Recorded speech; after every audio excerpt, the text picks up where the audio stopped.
So last ക്ലാസ്സിൽ നമ്മൾ operating സിസ്റ്റത്തിന്റെ കുറച്ച് ബേസിക്സ് തുടങ്ങിയിട്ടുണ്ടായിരുന്നു അല്ലെ, ഇൻക്ലൂഡിങ് മെമ്മറി ഹൈറാർക്കി. അതാണ് നമ്മൾ പറഞ്ഞത്. സോ ഇന്നത്തെ ക്ലാസ്സിൽ നമ്മൾ മെയിനായിട്ട് എന്താണ് ഒരു ഓപ്പറേറ്റിംഗ് സിസ്റ്റം, അതേപോലെ തന്നെ അതിന്റെ സർവീസസ്, ഫങ്ഷനാലിറ്റീസ്, അതിന്റെ കൂടെ പ്രോസസ് ക്രിയേഷൻ, ഈ രണ്ട് ടോപ്പിക്കാണ് നമ്മൾ ഇന്ന് നോക്കുന്നത്. ഓക്കെ, അപ്പോൾ നമ്മുടെ ഓപ്പറേറ്റിംഗ് സിസ്റ്റത്തിന്റെ ബേസിക്സ് തന്നെയാണ് നമ്മൾ ഇപ്പോഴും ഉള്ളത്.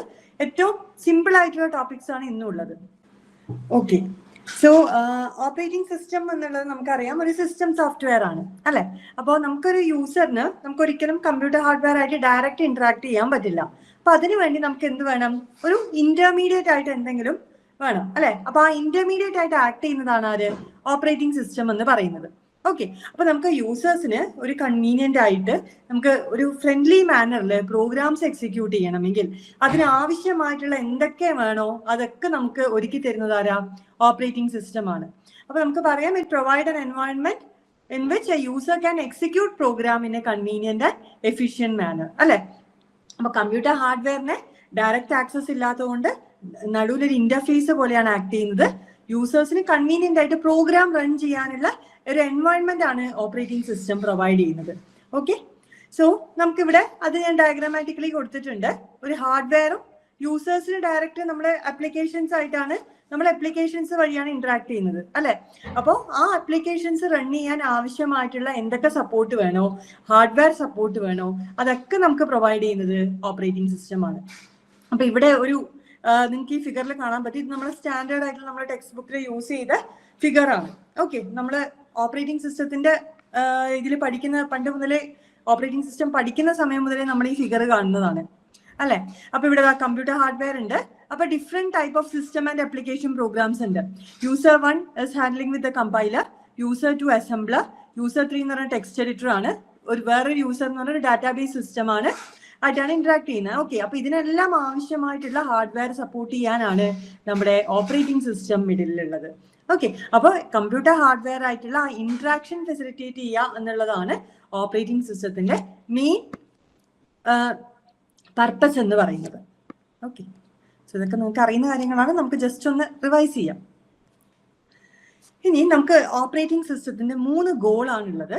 That is convenience, efficiency and ability to evolve. എന്താ കൺവീനിയൻസ് എന്ന് പറയുന്നത്?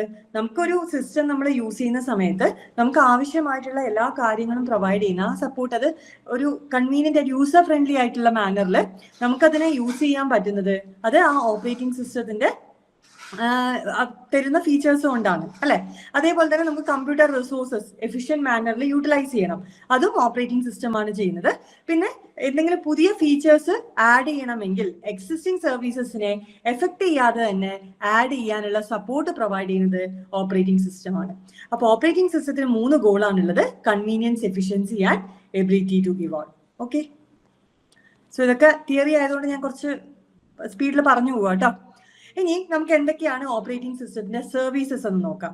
അപ്പൊ നമുക്ക് മെയിൻ ആയിട്ട് നമുക്ക് നമ്മൾ ഈ പറയുന്ന ഓരോ process management, memory management, file management, അതുപോലെ device management, secondary storage management, ഇതൊക്കെ നമ്മുടെ ഓരോ പാർട്ടായിട്ട് ഓപ്പറേറ്റിംഗ് സിസ്റ്റത്തിൽ പഠിക്കുന്നതാണ് അല്ലെ. ഇതൊക്കെ ഓരോ ഓപ്പറേറ്റിംഗ് സിസ്റ്റത്തിന്റെ സർവീസസ് ആണ്. നമുക്ക് പ്രോസസ്സിനെ ക്രിയേറ്റ് ചെയ്യുക, പ്രോസസ് സിങ്ക്രണൈസേഷൻ, കാരണം ഒന്നിൽ കൂടുതൽ പ്രോസസ്സ് റിസോഴ്സ് ആക്സസ് ചെയ്യുന്ന സമയത്ത് ഒരു സിങ്ക്രണൈസ്ഡ് മാനറിലായിരിക്കണം അത് ആക്സസ് ചെയ്യുന്നത് അല്ലെ, ഇല്ലെങ്കിൽ ഇൻകൺസിസ്റ്റൻസീസ് ഉണ്ടാവും. അപ്പോൾ അതിനാവശ്യമായിട്ടുള്ള സിങ്ക്രണൈസേഷൻ, പിന്നെ ഇന്റർ പ്രോസസ് കമ്മ്യൂണിക്കേഷൻ, അതൊക്കെ നമുക്ക് ഓപ്പറേറ്റിംഗ് സിസ്റ്റത്തിന്റെ പ്രോസസ് മാനേജ്മെന്റ് സർവീസിൽ വരുന്നതാണ്. ഇനി നമുക്ക് മെമ്മറി മാനേജ്മെന്റ് ഉണ്ട്. മെമ്മറി മാനേജ്മെന്റ് എന്ന് പറയുന്നത് പ്രോഗ്രാംസ് എക്സിക്യൂട്ട് ചെയ്യാൻ ആവശ്യമായിട്ടുള്ള മെമ്മറി അലോക്കേറ്റ് ചെയ്യുക, അതിന്റെ ആവശ്യം കഴിഞ്ഞ് അത് ഡീഅലോക്കേറ്റ് ചെയ്യുക അല്ലെ. പിന്നെ ഫയൽ മാനേജ്മെന്റ്, ഫയൽ റിലേറ്റഡ് ആയിട്ടുള്ള എല്ലാ ആക്ടിവിറ്റീസും ചെയ്യുന്നത് ഫയൽ മാനേജ്മെന്റ് സർവീസ് ആണ്, അതിൽ വരുന്നതാണ്. പിന്നെ ഡിവൈസ് മാനേജ്മെന്റ്, അപ്പൊ ഏതൊക്കെ IO ഡിവൈസസ് ഹാൻഡിൽ ചെയ്യുന്നുണ്ട് അതിന്റെ അലോക്കേഷൻ ആൻഡ് ഡീഅലോക്കേഷൻ, അതാണ് ഡിവൈസ് മാനേജ്മെന്റിൽ വരുന്നത്. പിന്നെ IO സിസ്റ്റം മാനേജ്മെന്റ് അല്ലെ, നമുക്ക് യൂസറിന് ഹാർഡ്വെയർ ഡിവൈസിന്റെ കോൺഫിഗറേഷനോ അതിന്റെ പെക്യുലാരിറ്റീസോ അറിയണം എന്നില്ല. അപ്പൊ അത് നമുക്ക് യൂസേഴ്സിന് ഹൈഡ് ചെയ്ത് വെക്കണം, അതും ഓപ്പറേറ്റിംഗ് സിസ്റ്റം പ്രൊവൈഡ് ചെയ്യുന്ന ഒരു സർവീസ് ആണ്. യൂസേഴ്സിന് ഹാർഡ്വെയർ ഡിവൈസസിന്റെ പെക്യുലാരിറ്റീസ് അല്ലെങ്കിൽ അതിന്റെ കോൺഫിഗറേഷൻ ഡീറ്റെയിൽസ് ഹൈഡ് ചെയ്ത് വെക്കുക എന്നുള്ളത്. പിന്നെ സെക്കൻഡറി സ്റ്റോറേജ് മാനേജ്മെന്റ്, അതുപോലെ തന്നെ സെക്യൂരിറ്റി മാനേജ്മെന്റ്. നമുക്ക് അൺഓതറൈസ്ഡ് ആക്സസ് എന്നൊക്കെ നമ്മളെ ഡാറ്റേനെയും സിസ്റ്റത്തിനെയും പ്രിവെന്റ് ചെയ്യുന്നത് ഓപ്പറേറ്റിംഗ് സിസ്റ്റം ആണ് അല്ലെ. ഓപ്പറേറ്റിംഗ് സിസ്റ്റം സർവീസ് ആണ്, one of the operating system service ആണ് അതും. പിന്നെ കമാൻഡ് ഇന്റർപ്രിട്ടേഷൻ, യൂസേഴ്സ് കൊടുക്കുന്ന കമാൻഡ് ഇന്റർപ്രറ്റ് ചെയ്യുക, അതിനനുസരിച്ചിട്ട് എന്ത് ചെയ്യുക, കമാൻഡിനനുസരിച്ചിട്ട് ടാസ്ക് ചെയ്യുക. പിന്നെ നമുക്ക് എത്ര യൂസേഴ്സ് ആക്റ്റീവായിട്ട് എത്ര ജോബ്സ് ചെയ്യുന്നുണ്ട്, എത്ര യൂസേഴ്സ് ഉണ്ട്, ഓരോ ജോബിനും അലോക്കേറ്റ് ചെയ്ത റിസോഴ്സസ്, അതിന്റെ ടൈം, അങ്ങനെയുള്ള ജോബ് അക്കൗണ്ടിങ്ങും നമുക്ക് ഓപ്പറേറ്റിംഗ് സിസ്റ്റം സർവീസിൽ വരുന്നതാണ്. ഓക്കെ, അപ്പൊ ഇതൊക്കെയാണ് നമ്മുടെ ഓപ്പറേറ്റിംഗ് സിസ്റ്റം മെയിൻ ആയിട്ടുള്ള സർവീസസ് എന്ന് പറയുന്നത്. ഇനി നമുക്ക് ഓപ്പറേറ്റിംഗ് സിസ്റ്റത്തിന്റെ ടൈപ്പ് നോക്കാം. സോ ഇവിടെ മുതലാണ് നമുക്ക് കുറച്ച് ഇമ്പോർട്ടന്റ് ആയിട്ടുള്ള ഒരുപാട്, എനിക്ക് തോന്നുന്നു പല എക്സാമുകളിലും ഈ ഒരു ഭാഗത്തു നിന്നുള്ള PSC ക്വസ്റ്റ്യൻ അധികവും കാണാറുണ്ട്. ഓക്കെ, അപ്പൊ നമുക്ക് മെയിൻ ആയിട്ട് ഓപ്പറേറ്റിംഗ് സിസ്റ്റത്തിനെ നമുക്ക് രണ്ട് രീതിയിൽ ക്ലാസിഫൈ ചെയ്യാം. ഒന്ന് ഏത് ഡിവൈസിലാണ് അല്ലെങ്കിൽ പ്ലാറ്റ്ഫോമിലാണ് എന്നുള്ളത്. അപ്പൊ അത് ഡെസ്ക്ടോപ്പ് അല്ലെങ്കിൽ ലാപ്ടോപ്പ് OS, മൊബൈൽ OS. ഇനി പ്രോസസ്സിംഗ് മെത്തേഡ് വെച്ചിട്ട് എങ്ങനെയാണ് അത് ടാസ്കിനെ പ്രോസസ് ചെയ്യുന്നത്, ആ മെത്തേഡ് വെച്ചിട്ടാണ് നമ്മൾ batch OS, time sharing OS, real time OS, distributed OS, multi processing OS, multi tasking OS, അങ്ങനെ ഡിഫറെന്റ് കാറ്റഗറീസ് ഉണ്ട്. ഓക്കെ, ഇപ്പൊ ഡിവൈസ് അല്ലെങ്കിൽ പ്ലാറ്റ്ഫോം വെച്ചിട്ടുള്ള ഡിവിഷനാണ് ഡെസ്ക്ടോപ്പ് അല്ലെങ്കിൽ മൊബൈൽ OS. അതിൽ യൂസ് ചെയ്യുന്ന പ്രോസസ്സിംഗ് മെത്തേഡ് വെച്ചിട്ടാണ് നമ്മൾ ബാക്കിയുള്ള ഓപ്പറേറ്റിംഗ് സിസ്റ്റത്തിന്റെ ഡിഫറെന്റ് കാറ്റഗറീസ് പറയുന്നത്. സോ നമുക്ക് ഇതിനകത്ത് മെയിൻ ആയിട്ട് നമുക്ക് ഈ സെക്കൻഡ് പോയിന്റിലാണ് കൂടുതൽ കോൺസെൻട്രേറ്റ് ചെയ്യേണ്ടത് കേട്ടോ. അതിലാണ് കൂടുതൽ ക്വസ്റ്റ്യൻസ് നമ്മൾ ചോദിച്ചിട്ട് കണ്ടത്. അപ്പൊ നമുക്കത് ഡീറ്റെയിൽ ആയിട്ട് നോക്കാം. ജസ്റ്റ് ഒന്ന് നമുക്ക് ഡെസ്ക്ടോപ്പ് ആൻഡ് ലാപ്ടോപ്പ് OS നമുക്ക് എല്ലാവർക്കും ഫെമിലിയർ ആയിട്ടുള്ള കാര്യങ്ങളാണ് അല്ലെ. വിൻഡോസ്, മാക് OS, ലിനക്സ്, ഇതൊക്കെ നമുക്ക് നമ്മൾ പല രീതിയിൽ നമ്മൾ പലരും യൂസ് ചെയ്യുന്ന കാര്യങ്ങളാണ്. ഏറ്റവും പോപ്പുലർ ആയിട്ടുള്ള PCസിലൊക്കെ യൂസ് ചെയ്യുന്നതാണ് മൈക്രോസോഫ്റ്റ് വിൻഡോസ് എന്ന് പറയുന്നത്. ആപ്പിളിന്റെ മാക് കമ്പ്യൂട്ടേഴ്സിൽ വരുന്നതാണ് മാക് OS. ലിനക്സ് ഡിസ്ട്രിബ്യൂഷൻ എന്ന് പറയുന്നത് open source. Okay, Ubuntu, Fedora, red hat, Debian, ഇതൊക്കെ ലിനക്സ് ഡിസ്ട്രിബ്യൂഷൻസിൽ വരുന്നതാണ്. അപ്പൊ ഇത് മൂന്നുമാണ് നമുക്ക് ഡെസ്ക്ടോപ്പ് OS ആയിട്ട് വരുന്നത്.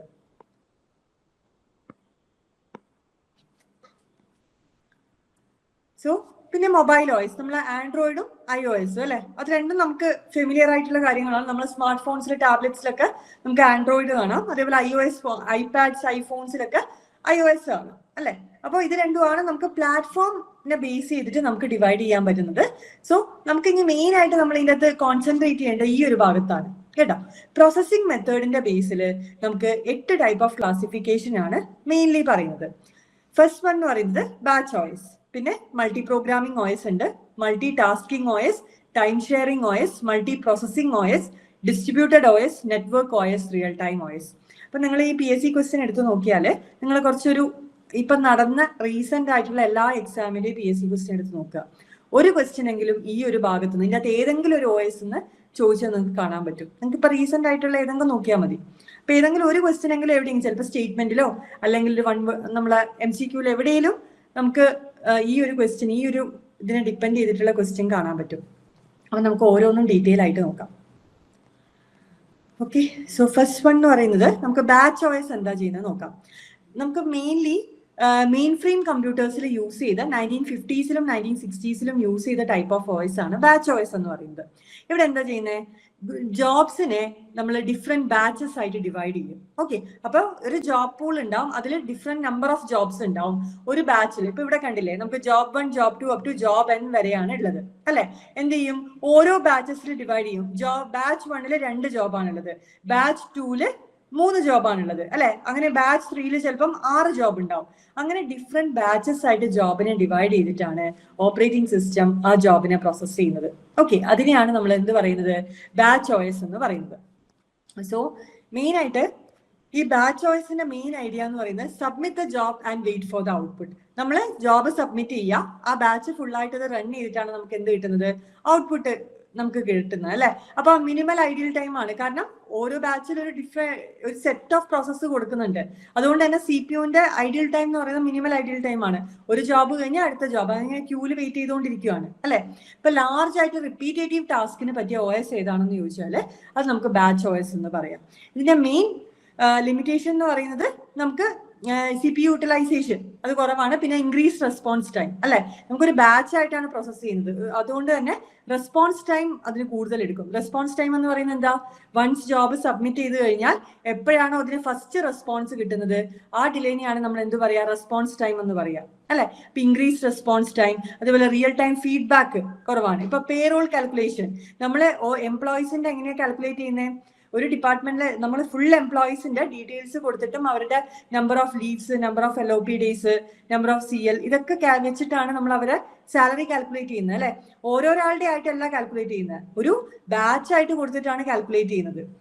അപ്പൊ നമുക്ക് ഓരോരാളുടെ ആയിട്ടല്ല കിട്ടുന്നത്, ഒരു ബാച്ച് ആയിട്ട് കൊടുത്തിട്ട് അവരുടെ സാലറിയാണ് കാൽക്കുലേറ്റ് ചെയ്യുന്നത് അല്ലെ. അപ്പൊ നമുക്കൊരു സെറ്റ് ഓഫ് ജോബ്സ് ആയിട്ടാണ് നമ്മൾ കൊടുക്കുന്നത്. അപ്പൊ ഇതാണ് ബാച്ച് OSന്റെ എക്സാമ്പിൾസ് എന്ന് പറയുന്നത്. Bill generation, exam result processing, stock market reports, ഇതൊക്കെ നമുക്ക് ബാച്ച് OSന്റെ എക്സാമ്പിൾ ആയിട്ട് വരുന്നതാണ്. ഓക്കെ, ഇനി multi programming OS. Multi programming എന്ന് പറയുന്ന ഇത് തന്നെ ഉദ്ദേശിക്കുന്നത് എന്താ, ഒന്നിൽ കൂടുതൽ പ്രോഗ്രാം മെമ്മറിയിൽ അറ്റ് എ ടൈം ഉണ്ടാവുക. ഓക്കെ, അതിനെയാണ് നമ്മൾ മൾട്ടി പ്രോഗ്രാമിംഗ് എന്ന് പറയുന്നത്. Keeping multiple programs in memory at the same time and switch the CPU between dum.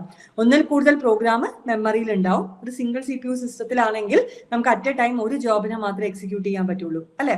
അപ്പൊ ഓരോ ജോബ്സ് ആയിട്ട് നമ്മൾ എന്ത് ചെയ്യും, എക്സിക്യൂട്ട് ചെയ്യും. പക്ഷെ മെമ്മറിയിൽ ഒന്നിൽ കൂടുതൽ പ്രോഗ്രാം അറ്റ് എ ടൈം ഉണ്ടാവും. അതിനെയാണ് നമ്മൾ മൾട്ടി പ്രോഗ്രാമിംഗ് OS എന്ന് പറയുക. അപ്പൊ CPU എന്താവുന്നില്ല, ഒരിക്കലും ഐഡിയൽ ആവുന്നില്ല അല്ലെ.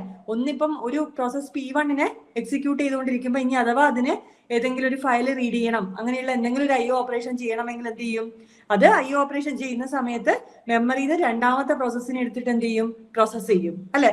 അപ്പൊ CPU ഒരിക്കലും ഐഡിൽ ആയിട്ട് ഇരിക്കേണ്ട ഒരു അവസ്ഥ വരുന്നില്ല. അപ്പൊ ബെറ്റർ CPU യൂട്ടിലൈസേഷൻ ആണ്. പിന്നെ improve throughput, efficient resource use, ഇതൊക്കെയാണ് അതിന്റെ അഡ്വാൻറ്റേജസ് ആയിട്ട് വരുന്നത്. ലിമിറ്റേഷൻ എന്ന് പറയുന്നത് complex design, security issues and high memory requirement അല്ലെ. ഒരു ഡിഫറെന്റ് നമ്പർ ഓഫ് പ്രോസസ്, എത്ര പ്രോസസ്സ് വേണമെങ്കിലും നമുക്ക് എന്ത് ചെയ്യാം, ഒരു കുറെ ലാർജ് നമ്പർ ഓഫ് പ്രോസസ് ആണ് മെമ്മറിയിൽ ഉള്ളെങ്കിൽ അത്രയും മെമ്മറി റിക്വയർമെന്റ് കൂടുതലാണ്. ഇപ്പൊ ബാങ്കിങ് സിസ്റ്റം, റെയിൽവേ സെർവേഴ്സ്, ഇവിടെയൊക്കെ നമുക്ക് കാണാൻ പറ്റുന്ന മൾട്ടി പ്രോഗ്രാമിംഗ് OS ആണ്. ഓക്കെ അല്ലേ? ഞാൻ ഇത് അറിയുന്ന കാര്യങ്ങളായതുകൊണ്ടാണ് കുറച്ച് ഇതിൽ പറഞ്ഞു പോകുന്നത്. ഓക്കെ ആണല്ലോ? ഒന്ന് റെസ്പോണ്ട് ചെയ്യോ?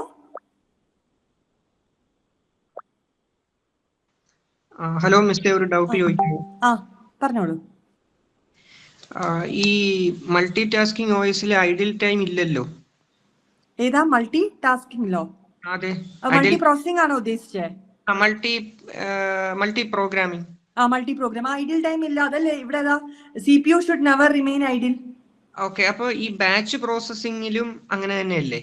ബാച്ച് പ്രോസസിംഗ് അങ്ങനെയല്ല. ബാച്ച് പ്രോസസിംഗിൽ എങ്ങനെയാന്ന് വെച്ചാല് ഒരുമിച്ച് കുറെ ജോബ്സ് സബ്മിറ്റ് ചെയ്യുവാണ്. അപ്പൊ ഓരോ ജോബായിട്ട് എന്ത് ചെയ്യുന്നുണ്ട്, അത് ചെയ്തുകൊണ്ടിരിക്കുകയാണ്. അല്ലാതെ നമുക്ക് ഒരു ബാച്ചിൽ കുറെ ജോബ്സിനെ ഒന്നിച്ചാണ് സബ്മിറ്റ് ചെയ്യുന്നത്. അപ്പൊ ബാച്ചിൽ ആ ഓരോ ജോബ് നമ്മൾ ക്യൂ ആയിട്ട് ചെയ്തുകൊണ്ടിരിക്കുകയാണ്. അതുകൊണ്ടാണ് നമ്മൾ മിനിമൽ ഐഡിയൽ ടൈം എന്ന് പറയുന്നത്. പക്ഷെ അവിടെ CPU യൂട്ടിലൈസേഷൻ എഫിഷ്യന്റ് അല്ല. ഇപ്പൊ ഒരു ബാച്ചിലെ ഒരു 10 ജോബ് ഉണ്ടെന്ന് വിചാരിച്ചോ, അതിൻ്റെ അകത്ത് 9 ജോബും ഇപ്പം IO ഓപ്പറേഷൻ ചെയ്യുവാണെങ്കിൽ അത് കഴിഞ്ഞിട്ട് അടുത്ത ബാച്ചിലേക്ക് മൂവ് ചെയ്യുന്നുള്ളൂ. ഒരു ബാച്ച് കഴിഞ്ഞിട്ടാണ് അടുത്ത ബാച്ച് എടുക്കുന്നത് അല്ലെ. അപ്പൊ അവിടെ എന്ത് വരും, CPU യൂട്ടിലൈസേഷൻ നല്ലതാണോ? അല്ല. അതല്ല എന്റെ ഡൗട്ട്. ഇപ്പൊ ഒരു ബാച്ചിന് ശേഷം അടുത്ത ബാച്ച് എടുക്കുന്നതും ഇപ്പൊ മൾട്ടി പ്രോഗ്രാമിംഗിൽ ഒരു പ്രോഗ്രാമിൽ നിന്ന് സ്വിച്ച് ചെയ്ത് ഇപ്പൊ ഒരു പ്രോഗ്രാമിന് IO ഡിവൈസിന് വേണ്ടി വെയിറ്റ് ചെയ്യേണ്ടി വരുമ്പോ അടുത്ത പ്രോഗ്രാമിന് CPU അലോക്കേറ്റ് ചെയ്യുന്ന രണ്ടും സെയിം ആയി അല്ല. ഞാൻ പറഞ്ഞുതരാം. ഒരു ബാച്ചിൽ ഇപ്പൊ 10 ജോബ് ഉണ്ടെന്ന് വിചാരിക്കാം. അതിൻ്റെ അകത്തൊരു 7 ജോബിനും IO ഓപ്പറേഷൻ കഴിയണം. ബാക്കിയുള്ള 3 CPU യൂട്ടിലൈസ് ചെയ്യുന്നുണ്ടെന്ന് വിചാരിക്കാം. അപ്പോ ഈ 7 ഒരു ബാച്ചിലുള്ള എല്ലാം കഴിഞ്ഞിട്ടേ അടുത്ത ബാച്ചിലേക്ക് പോകുന്നുള്ളൂ. ഇൻ എഫക്ട് ബാക്കിയുള്ള വെറുതെ അവിടെ CPU വെറുതെ ഇരിക്കുമല്ലേ. ബാച്ചിലുള്ള ബാക്കിയുള്ളവരെല്ലാരും ചെയ്ത് കഴിഞ്ഞിട്ടേ അടുത്ത ബാച്ചിലേക്ക് പോകുന്നുള്ളൂ. പക്ഷെ മറ്റേതിൽ അങ്ങനെയാണോ? ഒരു പ്രോസസ്സ് എടുക്കുന്നു, അത് ഒരു ബാച്ചിലുള്ള ഇപ്പം ഒരാള് പോട്ടെ, ഒരു ബാച്ചിലുള്ള 9 പേരും CPU യൂട്ടിലൈസ് ചെയ്യുന്നുണ്ട്, ഒരാൾ മാത്രമാണ് IO ചെയ്യുന്നതെന്ന് വിചാരിക്കുക.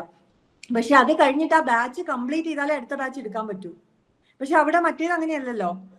ഒരു പ്രോസസ്സിനെ എടുക്കുന്നു, അതിനെ പ്രോസസ്സ് ചെയ്യുന്നു, അത് IOന് പോയാൽ അടുത്ത പ്രോസസ്സിന് കൊടുക്കുവാണ്. അവിടെ CPU യൂട്ടിലൈസേഷൻ നല്ലതല്ലേ.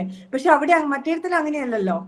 ഇവിടെ മിനിമൽ ഐഡിയൽ ടൈം എന്ന് പറയുന്നത് എന്തുകൊണ്ടാ, നമുക്ക് ഇത് ബാച്ച് വൈസ് പ്രോസസ് ചെയ്യുന്ന സമയത്ത് ഓരോ ക്യൂല് ഓരോന്നായിട്ടും പ്രോസസ് ചെയ്യുന്നുണ്ട്. പക്ഷെ ഒരു ബാച്ച് കഴിഞ്ഞാലേ അടുത്തതിന് നമ്മൾ പ്രോസസ്സിങ്ങിനാണ് CPU യൂസ് ചെയ്യുന്നത്, അല്ലെ? IO ഓപ്പറേഷൻ ചെയ്യുമ്പോൾ ശരിക്കും CPUവിന് ജോലിയില്ല. അപ്പൊ IO ഓപ്പറേഷൻ കഴിയുമ്പോൾ അവിടെ പ്രോസസ്സിങ് വരുന്നില്ല. അപ്പൊ ഒരു ബാച്ചിലുള്ളത് ക്യൂ ആയിട്ട് ചെയ്യുമ്പോൾ അതിനകത്ത് ഏതെങ്കിലും കുറച്ചെണ്ണം IOന് പോവുകയാണെങ്കിൽ ആ ബാച്ച് തീരുന്നവരെ CPU ഐഡിലാണ്. ഒരു ബാച്ച് കഴിഞ്ഞിട്ട് അടുത്ത ബാച്ചിലേക്ക് പോകുന്നുള്ളൂ. പക്ഷെ മൾട്ടി പ്രോഗ്രാമിംഗിൽ അങ്ങനെയല്ല. ഒരു പ്രോസസ്സ് മെമ്മറിയിലുള്ള ഒരു പ്രോസസ്സിനെ റൺ ചെയ്യുന്ന സമയത്ത് അത് IOന് പോവാണെങ്കിൽ അടുത്ത പ്രോസസ്സിനെ എടുക്കാം. അത് ഒരൊറ്റ ഒരാളല്ലേ. മറ്റേതൊരു ബാച്ചിൽ 100 എണ്ണം ഉണ്ടെങ്കിൽ ആ 100 എണ്ണം കഴിഞ്ഞിട്ടല്ലേ അടുത്ത ബാച്ചിലേക്ക് പോകുന്നുള്ളൂ. ആ 100 എണ്ണത്തിൽ നിന്ന് 98 എണ്ണവും IO ഓപ്പറേഷൻ ചെയ്യുവാണെങ്കിൽ ആ ബാച്ച് കംപ്ലീറ്റ് ചെയ്യുന്നവരെ വെയിറ്റ് ചെയ്യണം. ക്ലിയർ ആയോ? ഓക്കെ.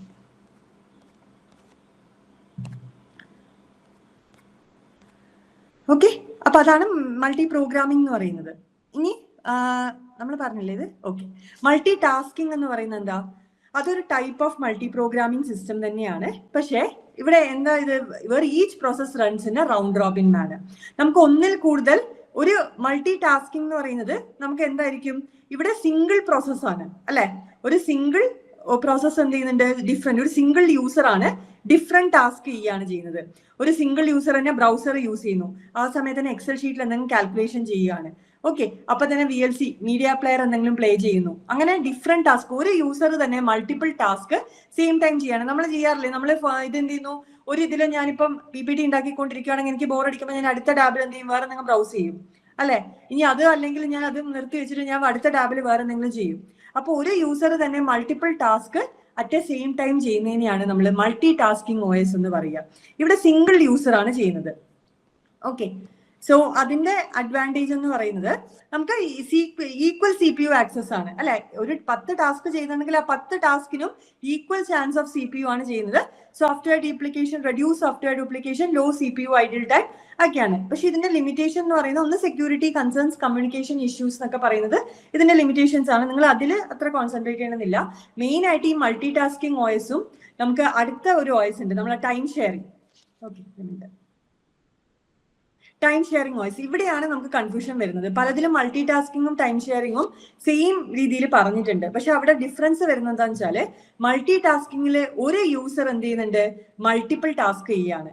പക്ഷെ ടൈം ഷെയറിംഗിൽ വരുമ്പം ഒരു യൂസർ അല്ല, മൾട്ടിപ്പിൾ യൂസർ ആണ്. ഓക്കെ, സെയിം സംഭവമാണ്. പക്ഷെ മൾട്ടി ടാസ്കിങ്ങിൽ സിംഗിൾ യൂസർ മൾട്ടിപ്പിൾ ടാസ്ക് ചെയ്യുന്നു. പക്ഷേ ടൈം ഷെയറിംഗില് മൾട്ടിപ്പിൾ യൂസർ ആണ് എടുക്കുന്നത്. ഇപ്പൊ ഇവിടെ നോക്കിയ ടൈം ഷെയറിംഗിൽ എന്ന് വെച്ചാൽ മൾട്ടിപ്പിൾ യൂസർ മൾട്ടിപ്പിൾ ടാസ്ക് ചെയ്യാണ്, അല്ലെ? അപ്പൊ നമുക്ക് പലയിടത്തും multi tasking or time sharing OS എന്ന് കാണാം. ശരിക്കും പറഞ്ഞാൽ മൾട്ടി ടാസ്കിംഗിൽ സിംഗിൾ യൂസർ ആണ് എന്ത് ചെയ്യുന്നത്? മൾട്ടിപ്പിൾ ടാസ്ക് ചെയ്യുന്നത്. ടൈം ഷെയറിംഗിൽ മൾട്ടിപ്പിൾ യൂസേഴ്സ് എന്ത് ചെയ്യുന്നുണ്ട്? മൾട്ടിപ്പിൾ ടാസ്ക് ചെയ്യാണ്. അപ്പോൾ CPUവിന് സൈമൾട്ടേനിയസ്ലായിട്ട് ഓരോ ടാസ്കിനും ഓരോ യൂസറിനും ഓരോ ടൈം സ്ലോട്ട് പ്രൊവൈഡ് ചെയ്തിട്ടുണ്ടാവും. ആ ടൈം സ്ലോട്ടിലേക്ക് മാത്രമാണ് അത് റൺ ചെയ്യാൻ പറ്റുന്നത്. ഓക്കെ, അത് കഴിഞ്ഞാൽ അടുത്ത ടൈം സ്ലോട്ട്, അങ്ങനെ. പക്ഷെ മൾട്ടി ടാസ്കിംഗ് ആണെങ്കിൽ ഒരു single user multiple task, time ഷെയറിംഗിൽ multiple user multiple task. Okay, അതാണ് ടൈം ഷെയറിംഗും മൾട്ടി ടാസ്കിങ്ങും തമ്മിൽ മെയിൻ ഡിഫറൻസ് എന്ന് പറയുന്നത്. രണ്ടും ചെയ്യുന്നത് മൾട്ടിപ്പിൾ ടാസ്ക് ചെയ്യുന്നുണ്ട്. ഓരോ ടാസ്കിനും ഒരു റൗണ്ട് റോബിൻ ഫാഷനിൽ ടൈം സ്ലോട്ട്സ് അലോട്ട് ചെയ്തിട്ടാണ് ചെയ്യുന്നത്. മൾട്ടി ടാസ്കിങ്ങിൽ സിംഗിൾ യൂസർ ആണ്, ടൈം ഷെയറിംഗിൽ മൾട്ടിപ്പിൾ യൂസർ ആണ്. അതാണ് ഇതിന്റെ ഡിഫറൻസ് എന്ന് പറയുന്നത്. ഓക്കെ, സോ ടൈം ഷെയറിംഗിന്റെ മെയിൻ ഐഡിയ എന്ന് പറയുന്നത് എന്താ? ടൈം ഷെയറിംഗിന്റെ മെയിൻ ഐഡിയ എന്ന് പറയുന്നത് നമുക്ക് multiple users to share the CPU simultaneously by allocating small time slots. ഇതാണ് ഇതിന്റെ മെയിൻ ടാസ്ക് എന്ന് പറയുന്നത്. അപ്പൊ ഇവിടെ ഓരോന്നിനും ഓരോ ടൈം സ്ലോട്ട് ഉണ്ടാവും. ടാസ്ക് 1 ടൈം സ്ലോട്ട് യൂസർ ഇത് ടൈം സ്ലോട്ട് എക്സ്പയർ ചെയ്ത് കഴിഞ്ഞാൽ അടുത്തതിന് പോകും. ഓക്കെ, അങ്ങനെ ആ ടൈം സ്ലോട്ട് യൂസ് ചെയ്യും. ഫാസ്റ്റർ റെസ്പോൺസ് ടൈം ആണ്, കാരണം ഒരു ടൈം സ്ലോട്ടിലേക്ക് അതിന് ചെയ്യാൻ പറ്റുള്ളൂ. അപ്പത്തേക്ക് തന്നെ അടുത്ത റിക്വസ്റ്റിനെ പ്രോസസ് ചെയ്യുന്നുണ്ട്, അല്ലെ? അപ്പൊ ഫസ്റ്റ് റെസ്പോൺസ് ചെയ്യുന്ന ടൈം, റെസ്പോൺസ് കിട്ടുന്ന സമയം എന്ന് പറയുന്നത് കമ്പാരിറ്റീവ്ലി ബെറ്റർ ആയിരിക്കും. ഓക്കെ, പിന്നെ നമുക്ക് സിസ്റ്റം സ്ലോ ആവും, കാരണം ഒരു ഇത് കംപ്ലീറ്റ് ചെയ്യാൻ തന്നെ കുറച്ച് സമയം എടുക്കും, അല്ലെ? ആ കൃത്യമായിട്ടുള്ള ടൈം സ്ലോട്ടിലേക്ക് മാത്രമേ റൺ ചെയ്യാൻ പറ്റുള്ളൂ. നമ്മളെ Unix, Linux servers, Windows terminal service, ഇതൊക്കെ നമുക്ക് ടൈം ഷെയറിംഗ് OS ആണ് ഇവിടെ വരുന്നത്. ഓക്കെ, ഇനി മൾട്ടി പ്രോസസ്സിംഗ് എന്ന് പറയുന്നത് എന്താ? പേരിൽ തന്നെ ഉണ്ട്, അല്ലെ? ഒന്നിൽ കൂടുതൽ പ്രോസസ്സേഴ്സ്, അതിനെയാണ് മൾട്ടി പ്രോസസ്സിംഗ് എന്ന് പറയുക. അപ്പൊ മൾട്ടിപ്പിൾ CPU എന്ത് ചെയ്യും? ഒരു സിംഗിൾ യൂണിറ്റ് ആയിട്ട് വർക്ക് ചെയ്യാണ്. അപ്പോൾ സൈമൾട്ടേനിയസ്ലി നമുക്ക് എന്ത് ചെയ്യാം, ഒന്നിൽ കൂടുതൽ ടാസ്ക് ചെയ്യാം. അതിനെയാണ് നമ്മൾ എന്ത് പറയാ, മൾട്ടി പ്രോസസിങ് OS എന്ന് പറയുന്നത്. അപ്പൊ സൈമൾട്ടേനിയസ്ലി ഒന്നിൽ കൂടുതൽ പ്രോസസ്സർ വർക്ക് ചെയ്യുന്നുണ്ട്, അതിനെയാണ് മൾട്ടി പ്രോസസർ എന്ന് പറയുക. അപ്പൊ പ്രോസസിങ് സ്പീഡ് ബെറ്റർ ആയിരിക്കും. Okay, faster processing, higher reliability and support heavy task. Heavy ടാസ്കിനൊക്കെ നമുക്ക് സിംഗിൾ പ്രോസസിങ് സിസ്റ്റം എന്ന് പറയുമ്പോൾ ഒരുപാട് സമയം എടുക്കും അല്ലെ. അപ്പോൾ മൾട്ടി സപ്പോർട്ട് ഹെവി ടാസ്കിംഗ് എന്ന് പറയാൻ കാരണം മൾട്ടി പ്രോസസിങ് ആകുമ്പോൾ നമുക്ക് പാരലലി എന്ത് ചെയ്യാം, മൾട്ടിപ്പിൾ പ്രോസസർ റൺ ചെയ്യുന്നതുകൊണ്ട് തന്നെ കമ്പാരിറ്റീവ്ലി ബെറ്റർ ടൈമിൽ അത് കംപ്ലീറ്റ് ചെയ്യാൻ വേണ്ടി പറ്റും. പക്ഷെ എപ്പോഴും മൾട്ടി പ്രോസസിങ് OS എന്ന് പറയുന്നത് ഹൈ കോസ്റ്റ് ആണ്, അതിന്റെ ആർക്കിടെക്ചർ എന്ന് പറയുന്നത് കോംപ്ലക്സ് ആർക്കിടെക്ചർ ആണ്. ഓക്കെ, സോ macOS അതേപോലെ തന്നെ ലിനക്സിന്റെ ഉബുണ്ടു, റെഡ് ഹാറ്റ്, ഡെബിയൻ ഇതിലൊക്കെ യൂസ് ചെയ്യുന്നത് മൾട്ടി പ്രോസസിങ് ആണ്. അടുത്തത് ഡിസ്ട്രിബ്യൂട്ടഡ് OS. ഡിസ്ട്രിബ്യൂട്ടഡ് OS എന്ന് പറയുന്നത് എന്താ, നമ്മളൊരു കമ്മ്യൂണിക്കേഷൻ നെറ്റ്വർക്ക് വഴി മൾട്ടിപ്പിൾ കമ്പ്യൂട്ടേഴ്സ് ലിങ്ക് ചെയ്യാണ് ചെയ്യുന്നത് അല്ലെ. ഈ ഓരോ കമ്പ്യൂട്ടറിന് എന്തുണ്ടാവും, സ്വന്തമായിട്ട് CPU, മെമ്മറി, ഡിസ്ക് ഇതൊക്കെ ഉണ്ടാവും. അപ്പൊ ഇതെല്ലാം ഒരു സിംഗിൾ യൂണിറ്റ് ആയിട്ടാണ് വർക്ക് ചെയ്യുന്നത്. പക്ഷെ സിംഗിൾ യൂണിറ്റ് ആണെങ്കിലും ഓരോന്നും എന്താ, ഇൻഡിപെൻഡന്റ് ആയിട്ടുള്ള ഒരു നെറ്റ്വർക്ക് വഴി കണക്ട് ചെയ്ത സിംഗിൾ സിസ്റ്റം ആണ്. ഇത് കാണുമ്പോൾ തന്നെ നിങ്ങൾക്ക് മനസ്സിലാവും അല്ലെ. ഇത് ഫസ്റ്റ് കമ്പ്യൂട്ടർ, ഇത് സെക്കൻഡ്, ഇത് തേർഡ്, ഇങ്ങനെ മൾട്ടിപ്പിൾ സിസ്റ്റം ആണ് എന്ത് ചെയ്യുന്നത്, ഒരു കമ്മ്യൂണിക്കേഷൻ നെറ്റ്വർക്ക് വഴി കണക്ട് ചെയ്തിട്ട് വർക്ക് ചെയ്യുന്നത്. ഇതിനെയാണ് നമ്മൾ എന്ത് പറയാ, ഡിസ്ട്രിബ്യൂട്ടഡ് OS എന്ന് പറയാ. ഓക്കെ, സോ ഓരോന്നും ഇൻഡിപെൻഡന്റ് സിസ്റ്റം ആണ്, അതുകൊണ്ട് സ്കെയിലബിൾ ആണ്. നമുക്ക് എത്ര സിസ്റ്റം വേണമെങ്കിലും എന്ത് ചെയ്യാം, നമുക്ക് അതിൻ്റെ അകത്ത് ആഡ് ചെയ്യാം അല്ലെ. നെറ്റ്വർക്ക് ഡിപ്പെൻഡൻസി ആണ്, നെറ്റ്വർക്ക് ഫെയിൽ ആയി കഴിഞ്ഞാൽ ഇവർ തമ്മിലുള്ള ഈ കമ്മ്യൂണിക്കേഷൻ എഫക്ട് ചെയ്യും. Okay, so locus, micros, amoeba എന്നൊക്കെ പറയുന്നത് ഡിസ്ട്രിബ്യൂട്ടഡ് OSൽ വരുന്നതാണ്. അടുത്തത് നെറ്റ്വർക്ക് OS. നെറ്റ്വർക്ക് OS എന്ന് പറയുന്നത് നടുക്കൊരു സെർവർ ഉണ്ടാവും അല്ലെ. ആ സെർവർ ആണ് ബാക്കിയുള്ള എല്ലാ ക്ലയൻസിനെയും മാനേജ് ചെയ്യുന്നത്. ഒരു ക്ലയന്റ് സെർവർ സിസ്റ്റം, അതിനെയാണ് നമ്മൾ എന്ത് പറയാ, നെറ്റ്വർക്ക് OS എന്ന് പറയാ. ഡിഫറെന്റ് നെറ്റ്വർക്ക് വഴി നമ്മൾ കണക്റ്റഡ് കമ്പ്യൂട്ടേഴ്സ്, ഡിഫറെന്റ് ഒരു നടുക്കുള്ള സിസ്റ്റം ഒരു സെർവർ ആയിട്ടാണ് ആക്ട് ചെയ്യുന്നത്. ആ സെർവറിലേക്ക് എല്ലാവരും കണക്ട് ചെയ്തിരിക്കുകയാണ്. മറ്റേത് അങ്ങനെയല്ല. ഡിസ്ട്രിബ്യൂട്ടഡിൽ എന്താ, ഒരു കമ്മ്യൂണിക്കേഷൻ നെറ്റ്വർക്ക് വഴി പരസ്പരം കണക്ട് ചെയ്യുവാണ് അല്ലെ. അപ്പോൾ എല്ലാത്തിനും ഇൻഡിപെൻഡന്റ് ആയിട്ടുള്ള ഒരു എക്സിസ്റ്റൻസ് ഉണ്ട്, ഒരു കമ്മ്യൂണിക്കേഷൻ നെറ്റ്വർക്ക് വഴി കണക്ട് ചെയ്തിരിക്കുകയാണ്. ഇവിടെ നടുക്കൊരു സെർവർ ഉണ്ട്, ആ സെർവർ ആണ് എല്ലാവരെയും കൺട്രോൾ ചെയ്യുന്നത്. ഓക്കെ, മറ്റേത് അങ്ങനെയല്ല. ഡിസ്ട്രിബ്യൂട്ടഡിന് ഒരു സെർവർ എല്ലാവരെയും കൺട്രോൾ ചെയ്യുന്നു എന്നല്ല, ഒരു കണക്ഷൻ, ഒരു നെറ്റ്വർക്ക് വഴി എല്ലാവരും കണക്ട് ചെയ്തിരിക്കുന്നു. അങ്ങനെയാണ് നെറ്റ്വർക്ക് OS എന്ന് പറയുന്നത്. നടുക്കൊരു സെർവർ ഉണ്ട്, ആ സെർവർ ആണ് എല്ലാം കൺട്രോൾ ചെയ്യുന്നത്. സെർവർ ആണ് എങ്ങനെ റിസോഴ്സിനെ മാനേജ് ചെയ്യുന്നതും റിസോഴ്സ് അലോക്കേഷൻ ചെയ്യുന്നതും എല്ലാം ഈ സെർവർ ആണ്. Okay, so centralised and stable servers ആണ്. പിന്നെ റിമോട്ട് ആക്സസിന് ബെറ്റർ ആയിട്ടുള്ളതാണ്. ഹൈ സെർവർ കോസ്റ്റ്, നമുക്കറിയാം സെർവർ കോസ്റ്റ്ലി ആണ്. പിന്നെ സെർവർ ഡിപ്പെൻഡന്റ് ആണ് അല്ലെ. പിന്നെ മെയിൻ്റെനൻസ്, സെർവർ ആയതുകൊണ്ട് തന്നെ റെഗുലർ മെയിൻ്റെനൻസ് ആവശ്യമാണ്. Microsoft Windows server 2003, Unix, Linux, macOS X version ഇതൊക്കെ നമുക്ക് ഇതിൽ വരുന്നതാണ്, നെറ്റ്വർക്ക് OSൽ വരുന്നതാണ്. അടുത്തത് real time OS. Real time OS എന്ന് പറയുന്നത് നമുക്ക് ഇമീഡിയറ്റ് റെസ്പോൺസ് വേണ്ട ടാസ്ക്. അതായത് ടൈം ഒരിക്കലും നമുക്ക് എന്ത് ചെയ്യാൻ പറ്റില്ല, ടൈമിന് ഭയങ്കര ഇമ്പോർട്ടൻസ് ഉണ്ട്. സ്ട്രിക്ട് ടൈം ലൈൻ ലിമിറ്റിനുള്ളിൽ നിങ്ങൾക്ക് റെസ്പോൺസ് വേണമെങ്കിൽ, ഇപ്പൊ മിസൈൽ സിസ്റ്റത്തിന് എന്നൊക്കെ പറയുന്നത് ഒരു മൈക്രോ സെക്കൻഡിന് പോലും എന്തുണ്ട്, ഒരു നാനോ സെക്കൻഡിന് പോലും അവിടെ ഭയങ്കര ഇമ്പോർട്ടൻസ് ഉണ്ട് അല്ലെ. അതിനുള്ളിൽ അത്രയും ടൈം ലിമിറ്റഡ്, ടൈം കൺസ്ട്രെയിൻഡ് സിസ്റ്റത്തിലാണ് റിയൽ ടൈം OS ഉപയോഗിക്കുന്നത്. Air traffic control system, robot, ഇപ്പം പേസ് മേക്കേഴ്സിലൊക്കെ വരുന്നത് ഈ റിയൽ ടൈം OS ആണ്. Automotive system, industrial control system, ഇവിടെയൊക്കെ നമുക്ക് വരുന്നത് റിയൽ ടൈം OS ആണ്. പക്ഷെ ഇവിടെ രണ്ട് കാറ്റഗറി ഉണ്ട്. നമുക്ക് ഹാർഡ് റിയൽ ടൈമും ഉണ്ട്, അതുപോലെ തന്നെ സോഫ്റ്റ് റിയൽ ടൈമും ഉണ്ട്. ഹാർഡ് റിയൽ ടൈം എന്ന് പറയുന്നത് എന്താ, ഒരു കാരണവശാലും നമുക്ക് ടൈം കൺസ്ട്രെയിൻ എന്ത് ചെയ്യാൻ പറ്റില്ല, കോംപ്രമൈസ് ചെയ്യാൻ പറ്റില്ല. അത്രയും സ്ട്രിക്റ്റ് ആയിട്ടുള്ള ടൈമിംഗ് വേണ്ടതാണ് ഹാർഡ് റിയൽ ടൈം എന്ന് പറയുന്നത്. ഡിലേ ആക്സെപ്റ്റബിൾ അല്ലാത്ത, എയർ ബാഗ്സിൽ നമുക്കൊരു ആക്സിഡന്റ് നടന്നു കഴിഞ്ഞാൽ അപ്പൊ തന്നെ എയർ ബാഗ് ഓട്ടോമാറ്റിക് റെസ്പോണ്ട് ചെയ്യണം അല്ലെ. അപ്പോൾ അതിലൊന്നും നമുക്ക് ഒരിക്കലും ഡിലേ ആക്സെപ്റ്റബിൾ അല്ല. Automatic parachutes, missile system, pacemakers, ഇതിവിടെയൊന്നും നമുക്ക് സ്ട്രിക്ട് ടൈം കൺസ്ട്രെയിൻ ആണ്, അത് ഡിലേ ആക്സെപ്റ്റബിൾ അല്ല. സോഫ്റ്റ് റിയൽ ടൈം എന്ന് പറഞ്ഞാൽ ചില സ്മോൾ ഡിലേസ്, വളരെ ചെറിയ ഡിലേസ് നമുക്ക് ആക്സെപ്റ്റബിൾ ആണ്.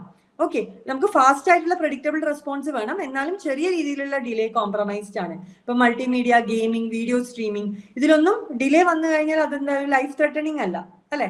പക്ഷെ ലൈഫ് ത്രെട്ടണിങ് ആയിട്ടുള്ള ഡിലേ ആണ് നമുക്ക് ഹാർഡ് റിയൽ ടൈമിൽ വരുന്നത്. സോഫ്റ്റ് റിയൽ ടൈമിൽ ഡിലേസ് പാടില്ല, ഇമീഡിയറ്റ് റെസ്പോൺസ് വേണം. പക്ഷെ ചെറിയ ചില ഡിലേസ് ആക്സെപ്റ്റബിൾ ആണ്. അപ്പോൾ ഗെയിമിങ്ങിലും വീഡിയോ സ്ട്രീമിങ്ങിലും ഒക്കെ യൂസ് ചെയ്യുന്നത് നമ്മൾ സോഫ്റ്റ് റിയൽ ടൈം സിസ്റ്റം ആണ്. Okay, real time maximum utilization error free systems ആണ്. കാരണം ഇതേപോലെയുള്ള പേസ് മേക്കേഴ്സ് മിസൈൽ സിസ്റ്റം ഒക്കെ യൂസ് ചെയ്യുന്നതുകൊണ്ട് തന്നെ എറർ ഫ്രീ സിസ്റ്റംസ് ആണ്. മെമ്മറി അലോക്കേഷൻ ഒക്കെ ബെസ്റ്റ് മാനേജ്ഡ് ആണ്. മെയിൻ ലിമിറ്റേഷൻ എന്ന് പറയുന്നത് അതിനകത്ത് നമുക്ക് ത്രെഡ് പ്രയോറിറ്റി എന്ന് പറയുന്ന ഒരു കൺസെപ്റ്റ് വരുന്നുണ്ട്. അത് ത്രെഡ് പറയുമ്പോൾ നിങ്ങൾക്ക് അത് കൂടുതൽ മനസ്സിലാവും. പിന്നെ കോംപ്ലക്സ് അൽഗോരിതംസ് ആണ് അല്ലെ, ഇതേപോലെയുള്ള സിസ്റ്റംസ് വർക്ക് ചെയ്യണമെങ്കിൽ നമുക്ക് കോംപ്ലക്സ് അൽഗോരിതംസ് ആണ്. പിന്നെ ഒരു ലിമിറ്റഡ് ടാസ്ക് ചെയ്യാൻ, ഇപ്പൊ ഒരു പേസ് മേക്കർ എന്ന് പറയുന്നത് അതിനൊരു ടാസ്ക് ഉണ്ട് അല്ലെ, അതിന് ചെയ്യാൻ പറ്റുന്ന ടാസ്കിനായിരിക്കും അത് ഡിസൈൻ ചെയ്തിട്ടുണ്ടാവുക. അപ്പൊ അങ്ങനെയുള്ള ലിമിറ്റഡ് ടാസ്ക് വേണ്ട സിസ്റ്റത്തിനാണ് നമ്മൾ റിയൽ ടൈം OS ഉപയോഗിക്കുന്നത്. ഓക്കെ, അതാണ് അതിന്റെ ലിമിറ്റേഷൻ എന്ന് പറയുന്നത്.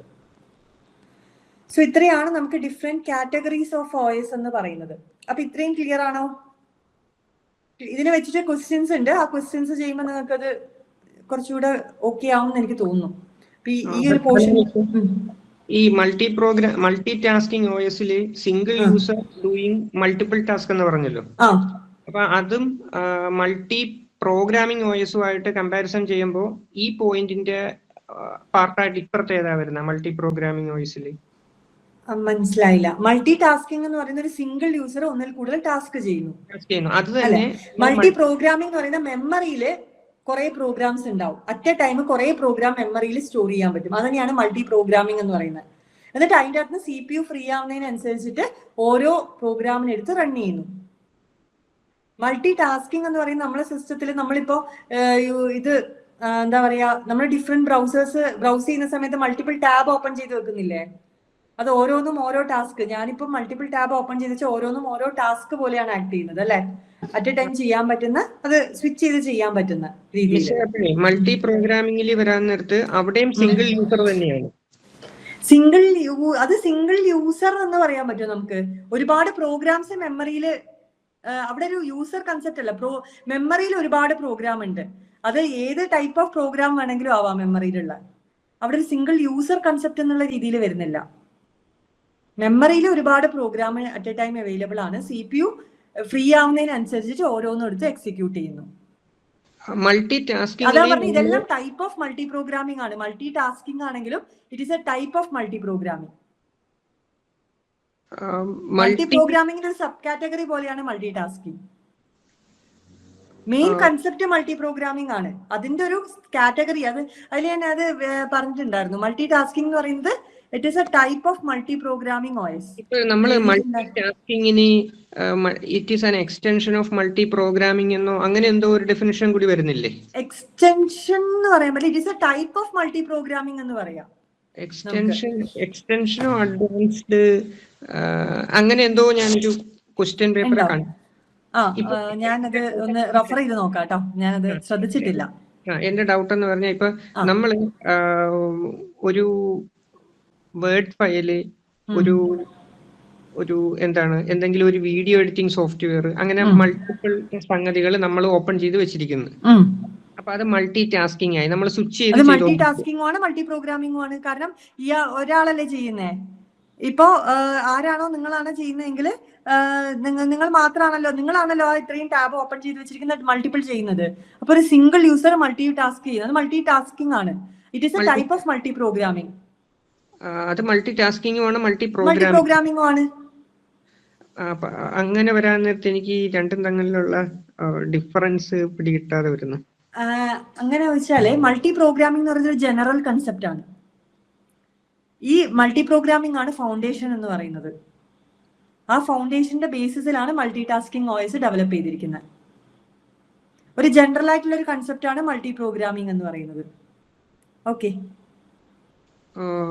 It is a type of, നിങ്ങൾ PSC ടെക്നിക്കൽ PSC എക്സാം എഴുതുന്നു, ആ ടെക്നിക്കൽ PSCന്റെ അണ്ടറിൽ വരുന്നതാണ് ഈ ഡിഫറെന്റ് പോസ്റ്റ് യൂസ് ചെയ്യുന്ന എക്സാം എന്ന് പറയുന്നത് അല്ലെ, ഡിഫറെന്റ് പോസ്റ്റിന് വേണ്ടി എഴുതുന്നത്. അപ്പോൾ ടെക്നിക്കൽ PSC എന്ന് പറയുന്നത് ഒരു ജനറൽ കൺസെപ്റ്റ് ആണ്. അതിന്റെ പാർട്ടായിട്ട് വരുന്നതാണ് ലെക്ചറിങ് പോളിയും ലെക്ചറിങ് മറ്റേ അസിസ്റ്റന്റ് പ്രൊഫസർ കമ്പ്യൂട്ടർ സയൻസും എല്ലാം. അതിന്റെ ഒരു പാർട്ടായിട്ട് അതിന്റെ ടൈപ്പാണ്. അതെല്ലാം ടെക്നിക്കൽ PSCന്റെ ടൈപ്പ് അല്ലേ. അതുപോലെ തന്നെ മൾട്ടി പ്രോഗ്രാമിംഗ് എന്ന് പറയുന്ന ഒരു ജനറൽ കൺസെപ്റ്റ് ആണ്. അതിന്റെ ടൈപ്പാണ് മൾട്ടി ടാസ്കിംഗ് എന്ന് പറയുന്നത്. അവിടെയും എന്ത് ചെയ്യുന്നുണ്ട്, മെമ്മറിയിൽ അറ്റ് എ ടൈം നമ്മൾ പ്രോഗ്രാംസ്, ഒന്നിൽ കൂടുതൽ പ്രോഗ്രാംസ് ലോഡ് ചെയ്യുന്നുണ്ട്. എന്നിട്ടാണ് നമ്മൾ എന്ത് ചെയ്യുന്നത്, അറ്റ് എ ടൈം ഇതിനനുസരിച്ച് വർക്ക് ചെയ്യുന്നത്. കണക്ട് ചെയ്യാൻ പറ്റുന്നുണ്ടോ? ഓക്കെ, എങ്കിലും എനിക്ക് മൾട്ടി പ്രോഗ്രാമിംഗ് അത്ര അങ്ങോട്ട് ക്ലിയർ ആയിട്ടില്ല. ഇപ്പൊ പറഞ്ഞത് ക്ലിയർ ആയി. അതായത് ജനറൽ കൺസെപ്റ്റ് ആയിട്ട് പ്രോഗ്രാമിങ്ങും മൾട്ടി പ്രോഗ്രാമിംഗ് ആണ്. മൾട്ടി പ്രോഗ്രാമിംഗിന്റെ മൾട്ടി ടാസ്കിംഗ് OS എന്ന് പറയുന്നത് മൾട്ടി പ്രോഗ്രാമിംഗ് സിസ്റ്റത്തിന്റെ യൂസ് ചെയ്തിട്ടുള്ളതാണ്. ഓരോ മൾട്ടി പ്രോഗ്രാമിംഗ് എന്ന് പറയുന്നത് എന്താ, ഒന്നിൽ കൂടുതൽ പ്രോസസ് അറ്റ് എ ടൈം മെമ്മറിയിൽ ഉണ്ടാവുക, CPU ഫ്രീ ആവുന്നതിനനുസരിച്ചിട്ട് അത് റൺ ചെയ്യുക അല്ലെ. അത് തന്നെയാണ് മൾട്ടി ടാസ്കിങ്. മൾട്ടി ടാസ്കിങ് കുറച്ചും കൂടെ സ്പെസിഫിക് ആയിട്ട് പറയുന്നേ ഉള്ളൂ. ഒരു യൂസർ ഒന്നിൽ കൂടുതൽ ടാസ്ക് ചെയ്യുമ്പോൾ അത് മൾട്ടി ടാസ്കിങ് എന്നും. ഇപ്പൊ മൾട്ടി പ്രോഗ്രാമിംഗ് മെയിൻ ആയിട്ട് വെക്കുക, മൾട്ടി പ്രോഗ്രാമിംഗ് ആണ് മെയിൻ ആയിട്ട് വെക്കുക. അതിൻ്റെ അകത്ത് ഒരു യൂസർ മൾട്ടിപ്പിൾ ടാസ്ക് ചെയ്യുമ്പോൾ ആ മൾട്ടി പ്രോഗ്രാമിംഗ് സിസ്റ്റത്തിനെ മൾട്ടി ടാസ്കിങ് എന്ന് പറയും. അതിനെ പറയും N യൂസർ മൾട്ടിപ്പിൾ ടാസ്ക് ചെയ്യുമ്പോൾ അതിനെ ടൈം ഷെയറിംഗ് എന്ന് പറയും. എല്ലാം മൾട്ടി പ്രോഗ്രാമിംഗിന്റെ ഇതില് ആ ഒരു ഇതിൽ വരുന്നതാണ്. ഓക്കെ, മൾട്ടി പ്രോഗ്രാമിംഗ് തന്നെയാണ്, പക്ഷെ അതിനകത്ത് ഒരു യൂസർ മൾട്ടിപ്പിൾ ടാസ്ക് ചെയ്യുമ്പോൾ അതിന് മൾട്ടി ടാസ്കിംഗ് OS എന്ന് പറയുന്നു. ഓക്കെ.